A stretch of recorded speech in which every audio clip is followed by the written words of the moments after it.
네, 오늘 밀착 카메라는 잊을만 하면 터지는 어린이 통학버스 사고를 들여다봤습니다. 지난주에도 인천에서 어린이 2명이 숨졌죠. 최근에 관련 규정이 강화됐지만 잘 지켜지지 않고 있습니다. 밀착 카메라 윤재영 기자입니다.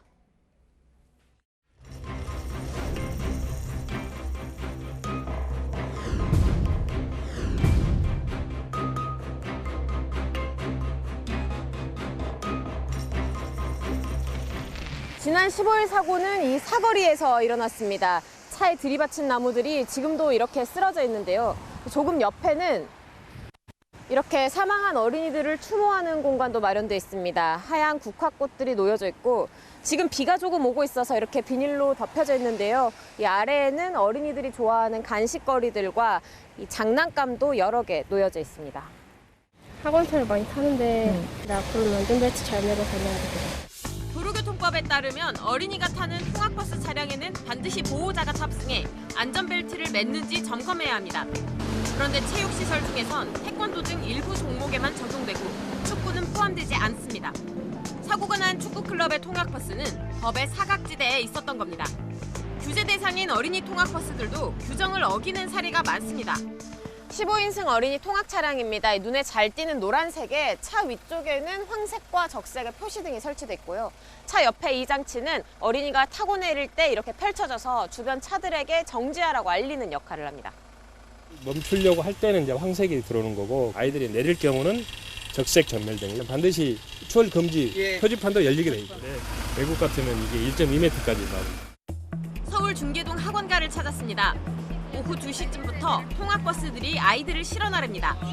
하지만 아이들이 타고 내릴 때 표시등을 켜거나 정지 알림 장치를 펼친 버스는 찾기 힘듭니다. 안전장치를 설치해도 정작 사용하지 않는 겁니다. 이 경우 운전기사에게 부과되는 범칙금은 13만 원. 금방 뭘 만지다가 내려가 있었나. 일반 운전자도 표시등의 의미를 모르는 경우가 많습니다. 왜? 모르지. 할 때도 있고 안 할 때도 있고 때에 따라.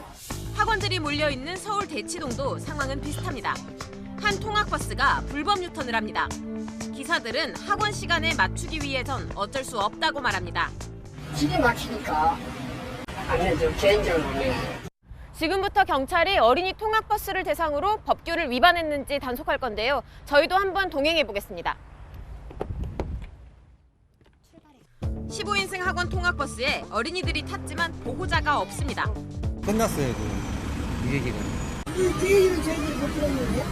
보호자가 없을 경우엔 학원 운영자에게 범칙금 13만 원이 부과됩니다.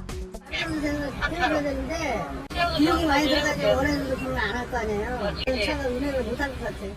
이날 2시간 동안 단속에 걸린 건수는 9건. 다음 달부터는 어린이 하차 확인 장치를 설치하지 않아도 범칙금을 내야 합니다. 어린이가 통학버스에 갇히는 걸 막기 위해서입니다. 유치원과 어린이집은 관련 지원금을 받지만 학원은 해당되지 않습니다. 부담을 좀 많이 느꼈죠. 미치 없었어. 2013년부터 5년 동안 발생한 통학버스 사고는 254건, 죽거나 다친 어린이만 410명에 달합니다. 대형 사고가 날 때마다 새로 법과 제도가 만들어지곤 합니다. 하지만 정작 현장에서 지키지 않는다면 무용지물일 뿐입니다.